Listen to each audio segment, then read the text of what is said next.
Artinya zaman kita hidup pun sebenarnya kita tidak bisa ngelola kehidupan itu tidak bisa. Nah kalau sama nggak bisa nanti setelah mati juga tidak bisa. Ya sudah, ketika kita hidup yang ngelola juga Allah, ketika mati juga yang ngelola. Bedanya apa? Nah, ini di sini terus kita dilatih inna sholati wa nusuki wa mahyaya wa mamati lillahi rabbil alamin. Tapi kenapa kita ragu terhadap kehidupan setelah kematian? Karena ketika kita hidup seakan-akan kita tahu cara hidup. Makanya Allah itu tersinggung betul ketika ada orang merasa bisa ngelola cara hidupnya. Makanya kata Allah kalau gojlok orang-orang yang kepedean itu, kalau kamu top, mbok jangan mati. Itu falaula in kuntum ghairu madinin tarji'unaha in kuntum shadiqin. Kalau kamu merasa top itu jangan mati. Di mana-mana mati itu tidak top. Falaula idza balaghatil khulqum wa antum khina idin tanzur. Mbok ketika nyawa kamu sudah sampai kerongkongan, kamu tarik lagi supaya kamu tidak mati. Mati itu tidak top. Katanya kamu top kok. Mati. Jangan mati. Kalau top itu jangan mati, jangan miskin, jangan tua, jangan jadi jelek. Pokoknya top terus gitu. Itu digocol sama Allah. Tapi orang itu lupa bahwa nah ketika sehat begini kita seakan-akan ngelola kehidupan. Nah gara-gara merasa ngelola seakan-akan kalau mati lalu saya gimana ya kalau mati. Nah cara berpikir masyarakat gini, kalau kampung ini mau dibalik sama Allah, mau ada adab, logikanya yang tahu akan ada adab itu pasti sudah pergi. Padahal Nabi Yunus pergi ini bukan karena takut adab, mangkel. Nabi Yunus itu minggat tadi abaqo itu. Abaqo itu kalau dalam bahasa Arab pergi gak pamit ya. Kalau orang Jawa bilang minggat. Kalau itu sebenarnya saking mangkelnya, saking emosinya, beliau akhirnya meninggalkan kaumnya tanpa pamit. Tapi kaumnya itu menjadi tahu bahwa ini serius Yunus. Buktinya dia agak berani di kampung, berarti mau ada adab betul itu. Dan efek positif dari teori itu, teori kultur tadi. Akhirnya mereka tobat.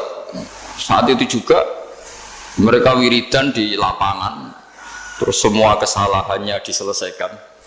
Sampai ada rumah yang sudah dibangun permanen karena di tanah tetangga, dirobohkan saat itu juga. Bahkan ada batu yang dulu nyuri, satu dua batu yang dulu hasil nyuri, saat itu juga dirobohkan, dikembalikan sama penghuni. Hari itu semua kedoliman diselesaikan. Ini penting saya utarakan, jadi tobat itu tidak hanya istighfar. Kalau istighfar ribet, tobatnya orang punya utang terus istighfar gitu kan ribet. Kan ribet itu. Ada punya utang terus minta maaf itu kan ribet itu. Harus diselesaikan itu. Tobat. Tobat diterima sama Allah.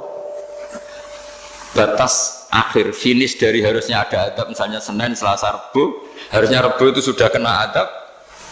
Ternyata Rabu itu tidak kena adab. Nabi Yunus sebetulnya juga penasaran kampungnya itu kena adab tidak. Dilihat dari jauh ternyata tidak. Tambah kecewa dia. Gitu. Wah ini saya kalau pulang pasti dibunuh karena saya jaga pembohong. Di masyarakat situ ada aturan siapa yang bohong dibunuh. Padahal Nabi Yunus ngumumkan nanti Rebu ada adab. Kira-kira gitu. Ternyata Rebu itu udah ada adab, makanya dia sudah di batas kampung kembali minggat lagi karena nanti pulang pasti dibunuh karena dia ada kebohong. Ya akhirnya masyhur itu, terus dia ikut nelayan sekenanya, yang penting lari dari kampung, ikut nelayan sekenanya. Zaman itu, ini saya ulang lagi zaman itu. Nanti ini efeknya nanti ke tauhid. Zaman itu para nelayan tuh kayak sepakat. Kalau ada kapal atau perahu kok mau tenggelam, itu pasti ada yang minggat. Hanya minggat itu pergi tidak terhormat itu. Terus fasahama fakana minal mudhadin. Nah dulu tuh orang sudah punya peradaban. Ini cerita kultur, sudah punya peradaban. Punya peradaban. Ya sekarang gini, kalau nyemplungkan salah satu kan tidak adil diundi. Ternyata yang keluar dia Nabi Yunus. Terus mereka tahu ini orang nggak pantas dikorbankan karena Nabi di mana-mana itu ganteng. Memang Allah itu punya sunat unik. Nabi itu harus paling ganteng di kampungnya. Nasabnya juga harus paling baik. Kabar-kabarnya juga istrinya harus paling cantik. Itu memang aturannya gitu. Nggak tahu saya. Dulu saya juga janggal. Kenapa Nabi aturannya harus gitu? Angen-angen di pemimpin elek ya isin itu maksudnya. Misalnya pemimpin dia masak keriting itu kan piye gitu rasanya itu. Jadi Nabi itu pasti itu paling ganteng di kampungnya, terus dari nasab ya terbaik, terus rata-rata istrinya itu ya selain solihah itu ya paling ganteng. Karena ya dibully kan, Sawardi itu jadi Nabi, bujone elek kan ya ribet kalau misalnya ada yang bully gitu kan juga ribet. Singkat cerita terus dia akhirnya ditenggelamkan, dibuang karena beliau seorang Nabi, faltaqamahul khut. Beliau ditelan ya. Iltiqam itu tidak digigit, ditelan ya. Karena ditelan beliau tidak mengalami dikunyah, ditelan. Iltiqam itu ditelan. Karena beliau seorang Nabi di dalam batnil khut itu di perut. Itu dia wiridan. Dan barokahnya wiridan itu perut ikan ini menjadi masjid. Dia nyaman di situ nyaman karena terus ngalami karomah lah. Andekan wali itu ngalamin karomah.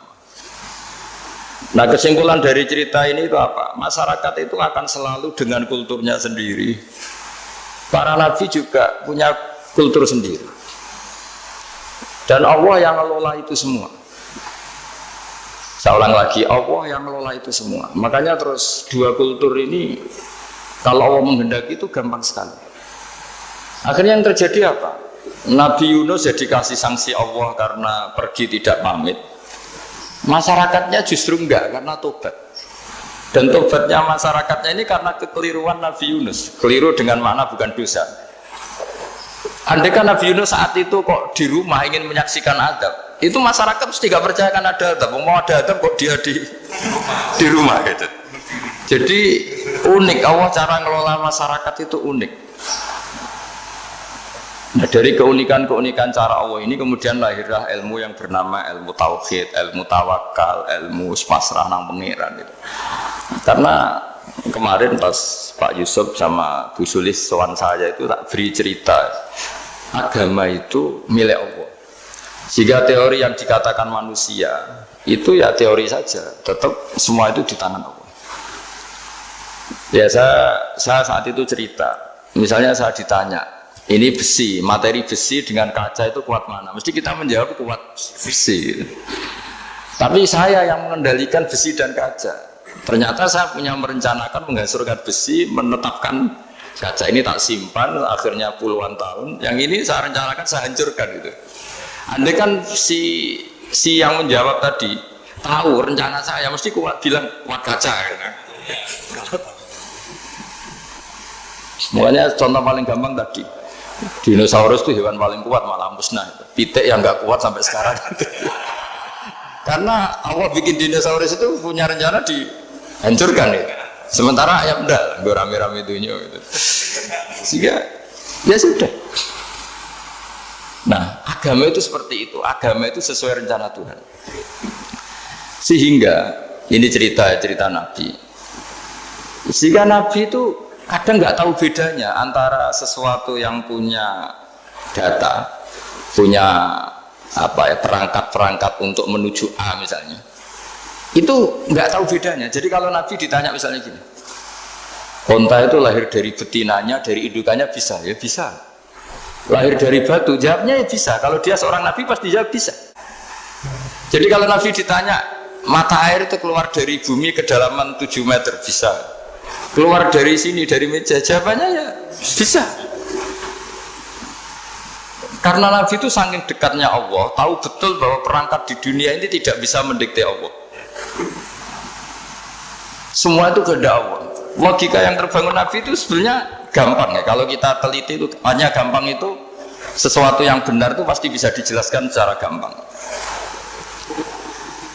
Nah ini ngaji tauhid biar tidak terlalu berteori itu. Karena kalau saya cerita uang pinter jenengan.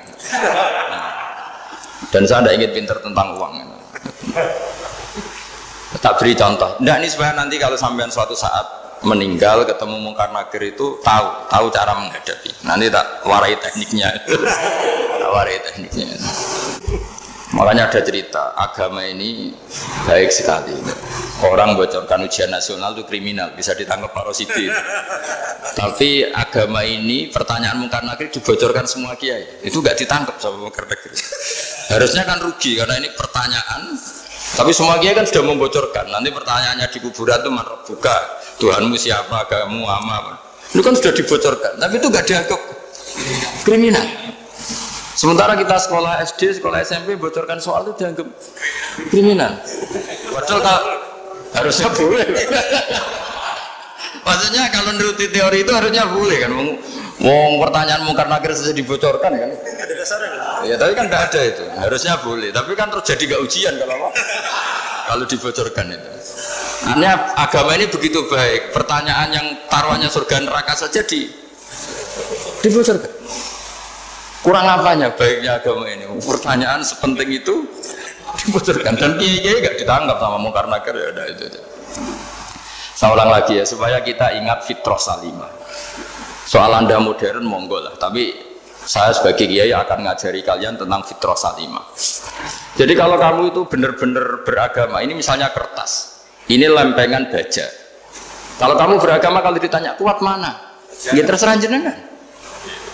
Karena bisa saja kertas ini aku punya niat tak simpan di arsip nasional. Baja ini tak niatkan, tak luluhkan, tak hancurkan. Sehingga kalau kita ngomong ya secara materi harus ditambah ya, secara materi kuat baja ya Allah. Tapi secara substansi jenengan ya terserah jenengan monggo. Nah, di sini yang mulai orang lupa itu karena selalu menjawab pasti kuat baja. Kata pasti ini yang akhirnya orang menghilangkan teori beragama. Berdasar logika aja. Berdasar logika. Nah akhirnya para nabi, para wali itu ditanya. Saya punya kitab karangannya Abdul Hamid, orang alim. Kitab itu dulu saya ngaji lama sekali, sampai sekarang saya pelajarin. Manusia itu dijebak hukum adat, padahal adat itu ya tidak terlibat. Misalnya kalau ada telur jadi ayam normal gitu. Ya tadi indukan unta melahirkan unta normal itu, indukan sapi melahirkan sapi normal. Tapi kalau para nabi itu bilang ya agak normal. Nggak normal artinya tetap ada kekuatan Tuhan. Indukan unta tahu apa tentang unta? Dia punya kekuatan apa? Bisa melahirkan unta, bisa menciptakan unta di perutnya, bisa ada jantungnya, ada paru-parunya, ada ususnya. Dia bisa apa? Di situ ada tangan Tuhan. Karena para nabi cara berpikir gitu melihat tembok ya sama. Tembok sama indukan unta itu sama-sama mungkin mengeluarkan unta. Sehingga ketika Nabi Soleh ditanya, bukti apa kekuasaan Tuhanmu? Apa bisa mengeluarkan unta dari batu besar ini? Jawabannya Nabi Soleh ya bisa, langsung saja bisa. Dan mukjizatnya Nabi Soleh masyhur itu keluarlah unta dari batu. Karena secara teori ya tadi, coba unta indukan itu apa seorang profesor, apa seorang ilmuwan sehingga bisa menciptakan anaknya itu. Apa dia terlibat dalam menciptakan jantungnya, paru-parunya, ususnya kan tidak juga. Telur bisa apa coba? Gobloknya bukan main telur itu kan. Tapi bisa mengeluarkan ayam, dia bisa apa? Nah, para nabi, para wali itu tahu semuanya itu kekuasaannya Allah. Nah, kalau karena kekuasaan Allah bedanya apa dengan tembok? Makanya Nabi Muhammad ketika di padang pasir, semua sahabat bingung nggak ada air, ya Nabi santai aja. Ini gimana Nabi nggak ada air, nanti orang mati kehausan. Nabi ya santai aja. Kamu ingin air katanya? Iya. Nabi nunjuk apa itu ya sudah terus ada air. Ada yang keluar dari jemarinya, ada karena Nabi itu nggak tahu bedanya antara ini mungkin dan tidak mungkin tuh nggak tahunya itu ya semuanya itu Allah. Kalau kamu kan nggak, wah daerah gini nggak mungkin ada air. Ini kan padang pasir. Air itu biasanya di daerah hutan gini malah berteori macam-macam. Seakan-akan tidak ada Tuhan. Jadi kalau orang nggak bakat wali pasti berpikirnya gitu. Makanya nggak wali-wali itu orang nggak bakat karena itu kan artinya menafikan kekuasaannya Allah kan. Seakan-akan Allah tidak mampu bikin air di situ. Tapi kalau Nabi santai aja. Makanya Nabi Ibrahim ketika mau dibakar ya santai aja. Menurut beliau api bisa apa? Jadi itu meskipun hukum adat dia selalu berjalan. Normalnya api yang membakar di padang pasir, normalnya ya nggak ada air. Normalnya batu ya nggak mengeluarkan unta. Tapi kamu jangan terjebak oleh keseharian yang Anda lihat. Tetap di balik itu ada kekuasaannya Allah Subhanahu wa Ta'ala.